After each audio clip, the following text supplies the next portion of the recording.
you take away his name, take away his money, take away his family, everything, dump him in some far off city, and in 5 years he'll be successful again. The principles are they in a long term thing. They will always, since they're true, they're always going to work. Hey everyone, thank you for tuning in to the Lead Entrepreneurs podcast. I'm your host Joel. Today we have Thomas Heers. Super excited today to bring him on, have him talk about his entrepreneurial journey and everything that he's learned along the way to share to the community. Tom, do you prefer Tom or Thomas? Tom, Tom, awesome, awesome. Tom, yeah, well, maybe if you could introduce yourself to the audience, a little bit of background of who you are, maybe even sharing some of like your origin story of like, you know, um, how you got to where you are today. okay, well, I'm Tom Heers.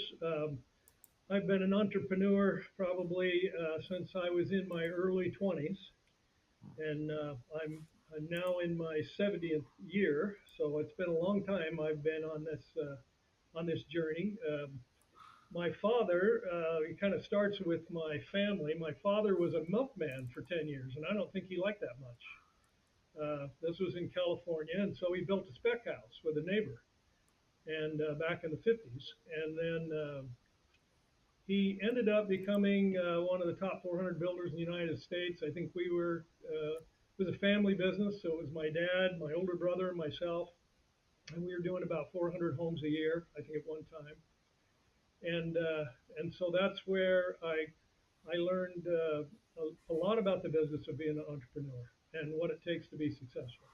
And then I did that for about 8 years, and of course I thought, well, if my dad can do it, I can do it too. So I left, and I went and hung out a shingle. I'd moved from California, and I had a young family, and I thought they might do better in Utah, so I moved to Utah and just assumed I'd be a wild success and hung out a shingle and started building homes. And I think I was 28 years old. And anyway, I did quite well in the beginning, and then I think I did probably one of the first home shows in Utah. And I had four homes that I happened to sell in this one cul-de-sac. So I had them. The owners all agreed to a home show. It was really successful.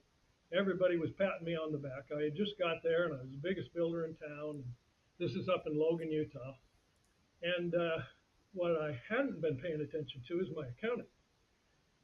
And about a month after all those four homes were done, I was expecting at that time we'd make between $13,000 and $10,000 a home. So I was expecting, 40, 50, $60,000 sitting in the bank, and I had zero. I actually broke even on those four houses, Oh wow. and it was a shock to me. I thought I was doing great. So uh, that that was a big curveball to me, and I started paying a lot more attention to that. And as entrepreneurs know, you start learning a lot of times from your mistakes. And I I worked pretty hard at trying to be more profitable, and I became more profitable. But I think the biggest thing for entrepreneurs is finding something you love, something you want to do. So this was kind of my dad and brother's thing, this housing deal. And I was doing it because I was good at it and I knew it and it was easy. But what I really wanted to do was my own thing. So the first thing I ran into was the home storage or the storage units. So they were brand new. And I ran into a guy who was doing them and really successful. And they weren't in all the communities like they are now. And so I went to our banker, and the banker said, well, I'm not going to loan you any money on this. What am I going to do with it if it fails? It was brand new. He'd never heard of it. And my dad and brother are going, hey, we're successful at what we're doing. We're doing 400 houses a year. What do we want to go off on? So I kind of missed the boat on that. And I missed the wave. And that became, as you know, successful all over the United States. So I thought, next time I have an idea, I'm going to stick to it. The next idea I had is I went up to a hotel called Madonna Inn up in San Luis Obispo. And it took us 6 months to get in, and it cost double what a Hilton cost. And this is back in the 70s, I think. So I thought, okay, I'm going to do this. This is Disneyland in a hotel room. And so I started working on it, and it took 15 years. if the bankers didn't like storage units, you should see what they thought of Disneyland inside of a hotel room with the the shower nozzle being the trunk of an elephant and building a tree house in the room, putting the bed up in the tree house. And anyway, it took 15 years, and I finally built two rooms, and they were successful. Um, and the SBA got to see it and became a believer in the concept. Um, and then, back in the day, we didn't have crowdsourcing and some of the ways to raise money that we do now. So this is basically the banks or private investors. And so it took a long time to get a bank loan, and that's a very long story in itself. But I ended up in Salt Lake City, and I took an old historic mansion built in the 1800s, and it had been turned into a commercial building. And I remodeled that into 13 theme rooms.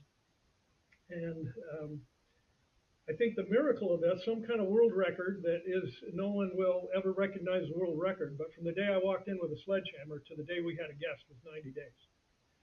And I did it with California subs from my brother helped me out, sent me a bunch of his subs, and then I took all my subs from Logan, and we that place was a beehive.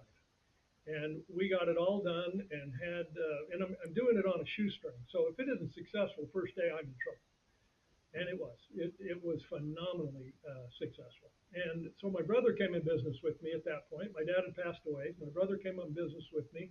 We built another 32, and then we went up to Boise and built another 45. So we about had 100 rooms. We were the highest average daily rate in Salt Lake City, which was about 80%, and we were averaging about $185 a night, which was um, um, well, that's the highest average daily rate actually. And then our occupancy, it was about 80%. So it was a magnificent success, and we sold it. And we sold it to a company, and we thought we were going to be able to go national with them. And so, how life works out, how business works out, it didn't work. And so we decided, well, we'll just go do something else. And so I went off to Hawaii and spent 5 years in Hawaii trying to build treehouse. Mm. And not every project should work, and that one didn't work. I had a beautiful property, 100-foot trees, and I was very excited about it, but we could not get water. And then uh, and then it's kind of hard to go through my whole life story, but I ended up here in St. George, Utah, and the recession of '08 was very hard on me. So when I got here, I did not have a lot of finances that I could use to starting a project, but I found a dilapidated hotel and a very large restaurant. So a small hotel and a very large restaurant that hadn't been open for 5 years, sitting on a cliff in St. George, Utah. And I drove up to it and said, "Well, I'm buying it." So this is in 2012. So we're just coming out of that recession, and I struggled with financing again because I wanted to do independent hotel and an independent restaurant, and the bankers were not thrilled about either one of those cases, and they did not want me running a restaurant when I had never run a restaurant before. But as you can tell by listening to my story, none of that ever scared me. I'm doing something new. It's just fun for me. So we jumped into that, and it has been on the financial side more successful than the Anniversary Inn. And along the ways, I think I've had two projects that have been spectacularly successful, and two projects that were spectacularly unsuccessful. And along the way, I've probably had 10 others that were just mildly one way or the other. But anyway, that's how I've gotten to this point. We've enjoyed this business. It's been, I call it, we got to the legendary status on the restaurant, meaning anyone who has their family coming into town or any business that wants to impress somebody, they come to Cliffside Restaurant, Mm. and they don't look at reviews. They just show up at our restaurant, and it's been very gratifying. Yeah, I saw pictures of the restaurant and it looks amazing. Like I'm like I definitely got to go there next time I go to Utah. Um, cool. I mean, well, first and foremost, thank you so much for sharing all of that. That's it's always amazing to hear, somebody's kind of like life journey, especially, when it culminates into like business success, right? I think that's beautiful. So thank you first and foremost. I would say maybe a question for the audience. So I mean, just for some perspective, even right. Our community is primarily like seven-figure business owners. Just hitting that $1 million a year threshold. Maybe they're experiencing pain points around effectively leading their team to maybe get to that eight-figure threshold. Yeah, I mean, from all of your um, experience, being in multiple different businesses, what have been maybe some unique lessons that you've picked up along the way relative to leadership, right? And leading a team of different people towards the same vision and mission. Yeah, if you could provide some insight into that, I think that would be amazing. So I call those things principles. So I just read a book. Ray Dio wrote a book called Principles. Mhm. I think he was the head of Bridgewater. You're nodding your head. I assume you've heard of that book. So I just read that book. I've been interested in principles ever since I was in my early 20s. There's marriage principles, business principles. So in business principles, I call them truisms. There's Yeah, certain things that are true. So our main principle at the restaurant and hotel is we follow the guest. We make every decision based on how it's going to affect the guest. And I think that is what has made us successful and will make us successful in the future. So, in kind of answering your question, I had an employee one time that we told him that you know we told him a principle, but I think he understood it as a rule. So one day, I he thought I was out of town and I wasn't, and I pop in and he's doing just what we asked him not to do. mm, And I thought to myself, the problem here is not that he's a bad guy; it's that I haven't taught him that it's a principle. He doesn't understand the backstory to this. He thinks it's just a rule, and so he can do something, get away with it, and it's no big deal. And so I've really made that um, my journey recently. Is in our management meetings we have about 8 to 10 managers in there, and to start the meeting off, teaching them a business principle, something that um, if they will run the business based off of that, they'll be successful. And I'm going to call them, the way I do it, I'm going to call them applications to a principle. For instance, a principle is true. It's just absolutely true. So another principle we have in our business is the appearance of the server matters. That's a principle. How the server looks matters. Well, then you can have applications to that. Okay, so we make all of our servers cover up their tattoos. That's an application. So an application can change. That can change based on styles, and so someday that may change. They may be able to not cover those up. But right now, that application is that. And same with other things. So that's kind of how we're trying to do it. We're trying to teach those things. So the business runs like it would run if my wife and I, or my son-in-law and daughter. It's a family business. If any one of the four of us were on property, it doesn't matter if we're there or we're not. The business is going to run the same, and hopefully, teaching these principles and applications. And then the applications are fun just because they are changing. So we're always discussing if if if they're changing and what to do about so I would say my takeaway from that is it would be wise of a business owner to really identify what are those unchanging principles that make their unique business a success, right? And then really continuously communicating the application of that principle within the business. Um, Yeah, um, and then I've just done that. I wrote down 20 things that were principles to this business that's what I'm going to be going over with them. But here's the interesting thing. This same thing works in families. If I had 5 kids and I've now got 21 grandkids. So if I was in the kid business again, having kids, I think I would write down 100 principles and I would make sure I covered all 100 of those principles, because you got a chance once they're young and once they're out of the house, not so much. And I just thought if I had to do it all over again, I'd really hit those principles really hardwire in the home. But it's great in business. My thought has always been you can take a guy who's really steeped in principles, truism, business truism. You take away his name, take away his money, take away his family, everything. Dump him in some far off city, and in 5 years he'll be successful again.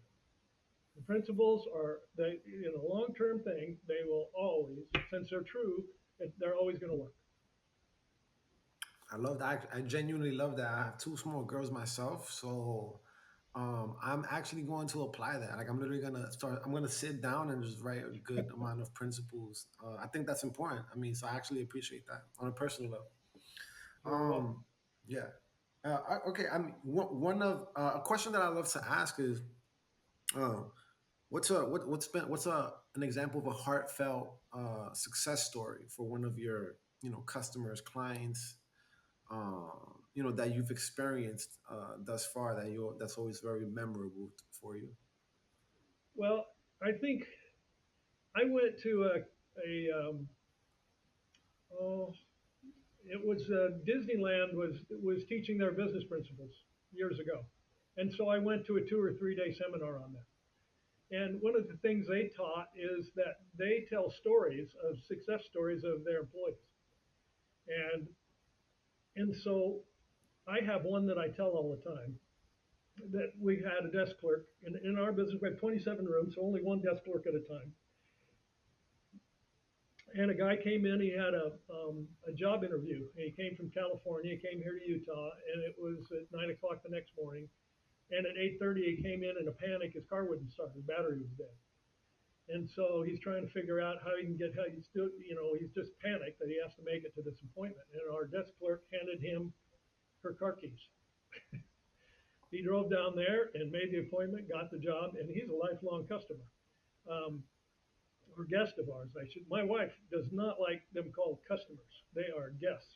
They're guests in her hotel. They're guests in her restaurant. So we tell that story all the time. If you look at our website, we've got a.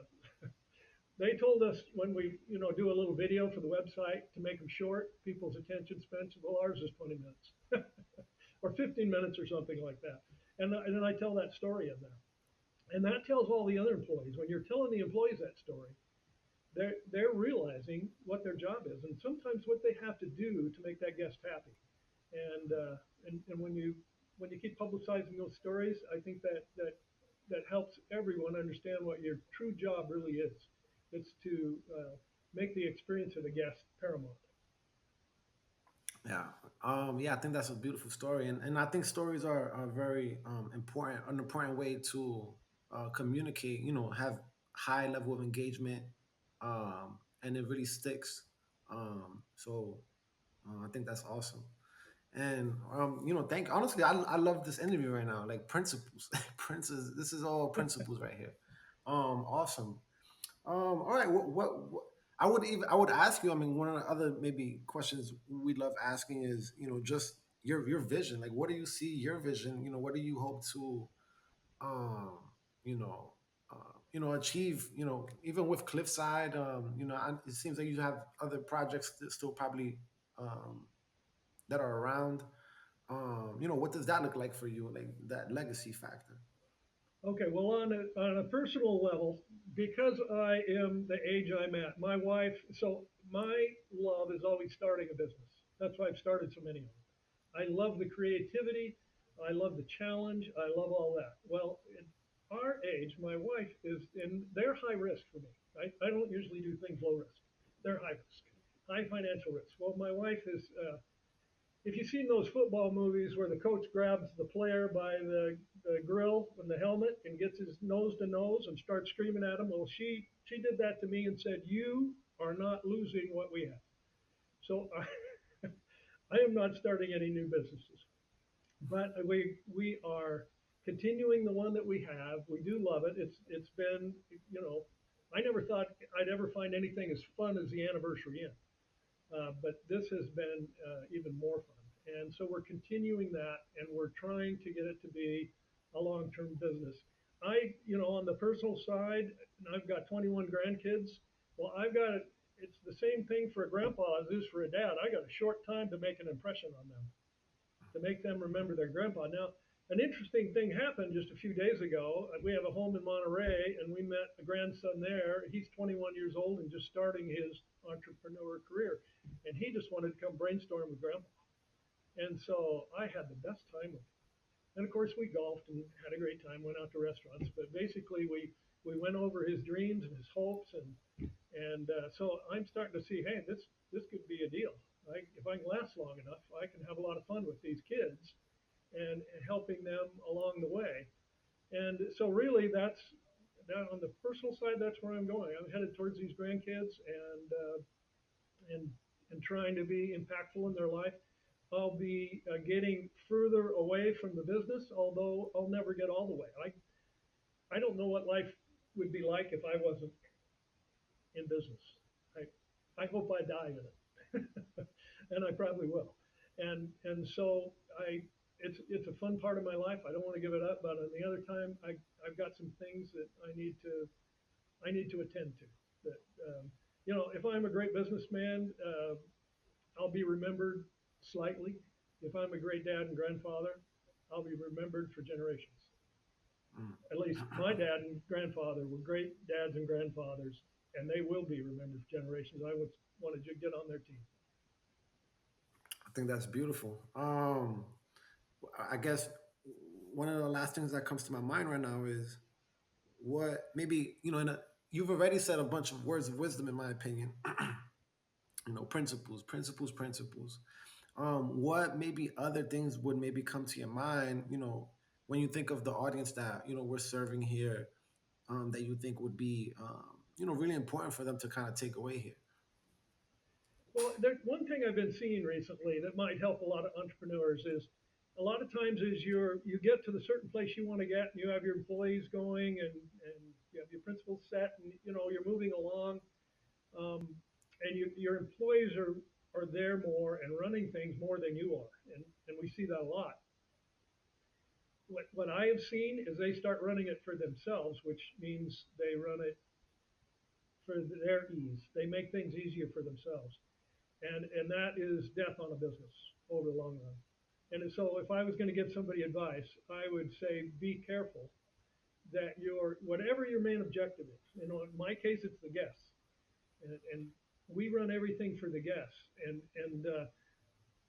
it's a kind of a natural thing for employees to want to make their lives easier, and and and that really is detrimental to the guests sometimes. The employee's job is to work, and our job when we're working with employees is to allow them to have a happy, clean, comfortable place that gives them growth and is a safe place for them. But they work. They're there to work an 8-hour day or whatever. They're to work every minute of it. And so that's my advice, I think, to other entrepreneurs is be careful as other people are making decisions that suddenly you're seeing a shift. And a lot of times you'll see it in your profit margins. Mm.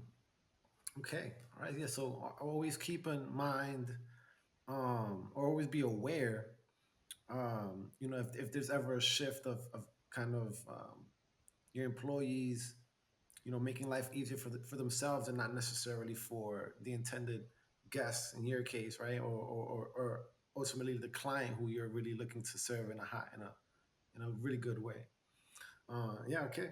I mean, Tom, I think we generally like to keep these short, but honestly, I really appreciate your impactful words. Honestly, um, thank you. I mean, if there's anything else, well, I mean, where can maybe people find you if they want to get a hold of you? How does that look like? Well, they can get a hold of me through the restaurant. I'm happy to mentor people. Here's another little clue for a lot of people. And I've heard you on your podcast talk about mentors. They're incredibly important, but I think this is where people miss the boat. They're assuming most people who are successful don't want to bother mentoring. And I think that's the opposite. I think they're excited to mentor people and seeing their success. And I'm the same way. I'm happy to mentor people. and give them some advice and things like that with my experience. I don't claim to know everything, but I'm a pretty good brainstormer. And sometimes I can get to them to think of something they hadn't thought of before. Not necessarily what I said, but I can get them to remember something in their background that is important that they need to do.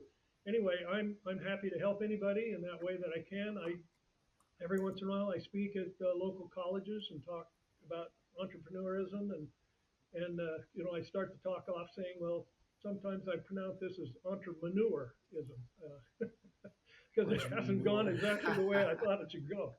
But um, but That's funny. I'm happy to help anybody along this trail. I think being an entrepreneur is spectacular. It's not for everybody, obviously, um, and it's full of pitfalls and a little scary. But there's nothing better than being successful and then helping other people be successful in the same venture.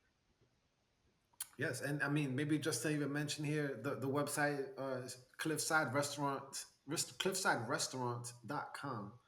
Just in case. Yeah, and Um, inonthecliff.com is the hotel. all right. We talked about the restaurant a Can you lot. The repeat it again? hotel is very successful in its own right.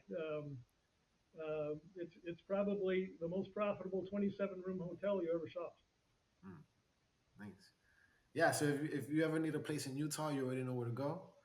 Tom, thank you so much. I really appreciate it, and it's a pleasure meeting you. Above all else, and thank you again. Thank you, and thank you for having me on.